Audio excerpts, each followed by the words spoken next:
that is a portion of the developers' resources and their vision of the game, and I'm happy to play it the way that they play it. The character creation has just never been an area that I think is the reason to, like, I'm not ever going to buy or not buy a game because of the character creation.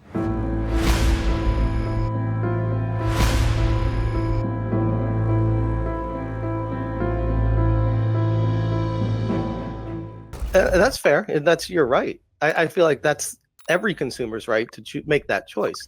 What I'm saying is, in the grander scheme of what's going on right now, you are in the minority from what I've been discussing with a lot of people. There's a lot of people out there that are dying on this hill because they don't like the direction it's going, because it is a big deal to them. Even though in the grand scheme of a video game, the character selection is such a minor detail, but what it speaks to, what it is trying to do within that is a much larger conversation. And that's a conversation we're having right now. It's not just a pronoun thing. It's a much deeper conversation.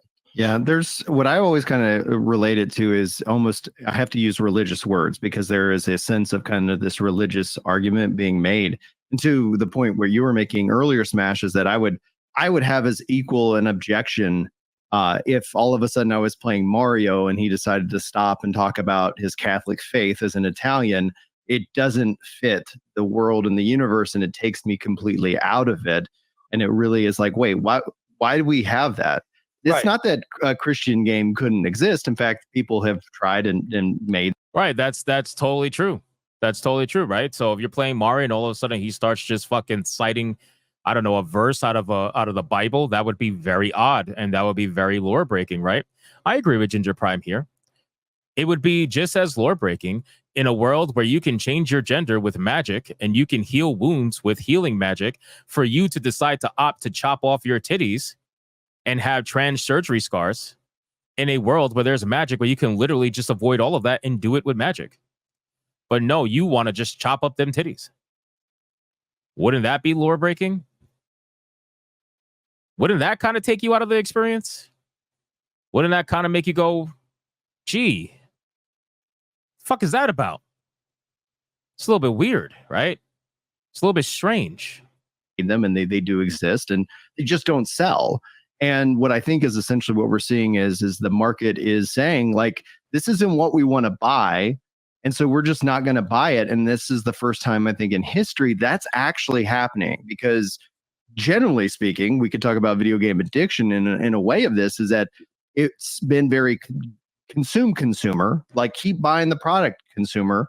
We're going to shove my, and it's not just like, we were talking about pronouns earlier, but it can extrapolate to microtransactions. It can extrapolate to poor quality games that are coming out in these pay it early, play it 5 days early, and it's going to end up being a buggy mess, and you're going to pay a premium for that, and then we're going to just patch it later. So we've seen some bad habits that aren't just pronoun driven that I feel like is all coming to, a head. So while I agree with what GingerPrime is saying, obviously there are a multitude of issues in the gaming industry that are happening right now. And we talk about all of them on this channel, right? We talk about predatory monetization. We talk about the laziness and the complacency of developers pushing out broken games on day one, expecting you to buy it and patch it a month later, and they're going to take your money and run. We talk about the DEI nonsense. We talk about the messaging. We talk about all that shit.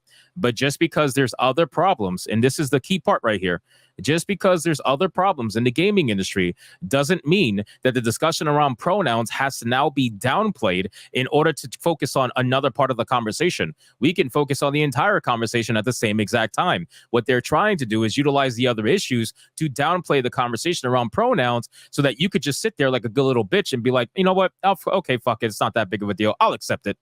It's okay. Can we focus on something else? Sure. We got them, boys. We got them to accept it. Good. We got them. Now let's tell them that something else is more important, that we could downplay the next thing, and then we can make them accept that too. And then before you know it, they're going to accept it all. Ha ha ha ha.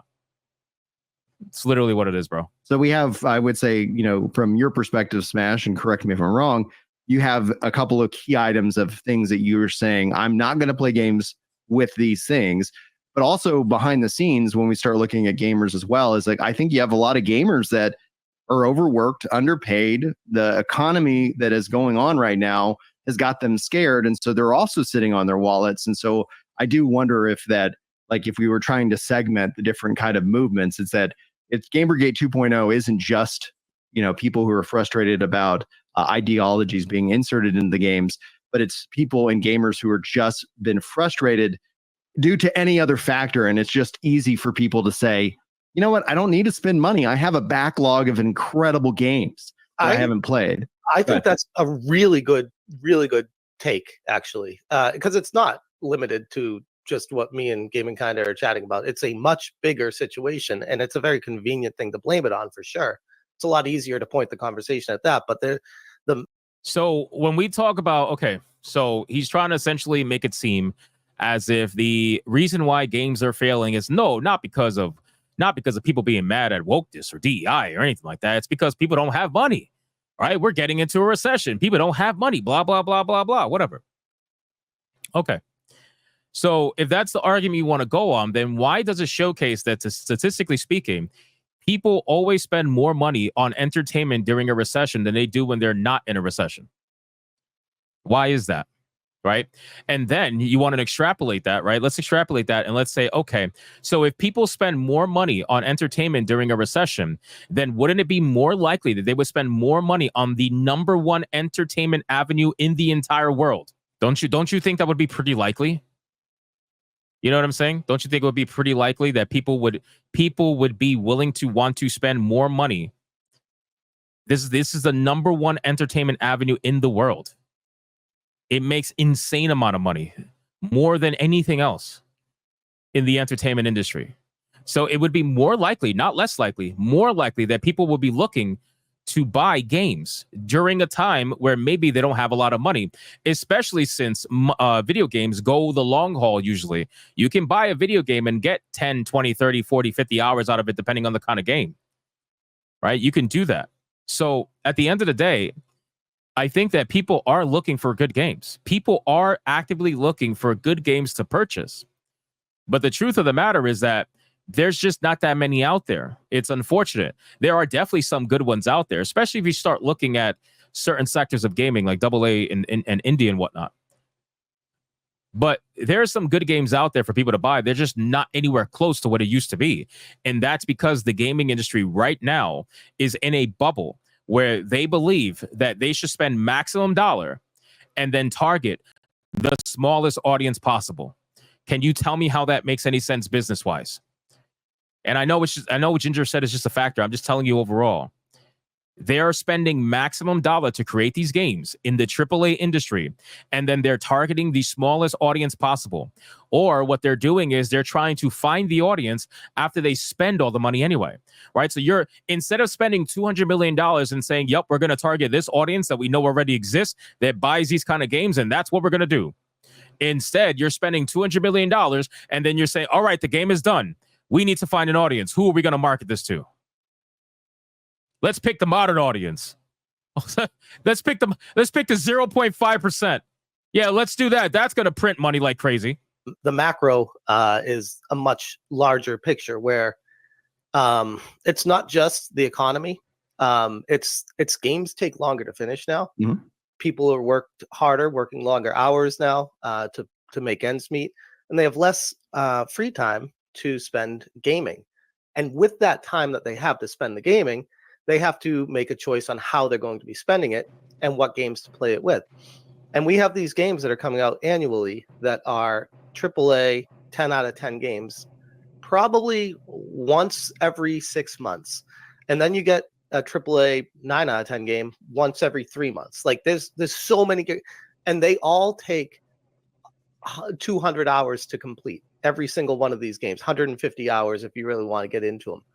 And you're telling me these people that not everyone's a hardcore gamer like us. Like I'm talking about the general casual people that just want to play games when they're free time. They have maybe an hour a day, couple hours a day to play a game, if that. And they're going to get enthralled and lost in a world like, we'll say Final Fantasy Rebirth. That could legitimately take someone 5 months. A whole year. Finish 6 months. I'm still working through Remake in terms of that. Like I'm making good progress. I haven't beaten Come Remake. on, Ginger. Come on. You got to bolster those numbers, bro. Bolster those numbers. Get through Remake. Come on. You got to get through that game. And I'm like, somebody was saying Rebirth is a 70, 80-hour game.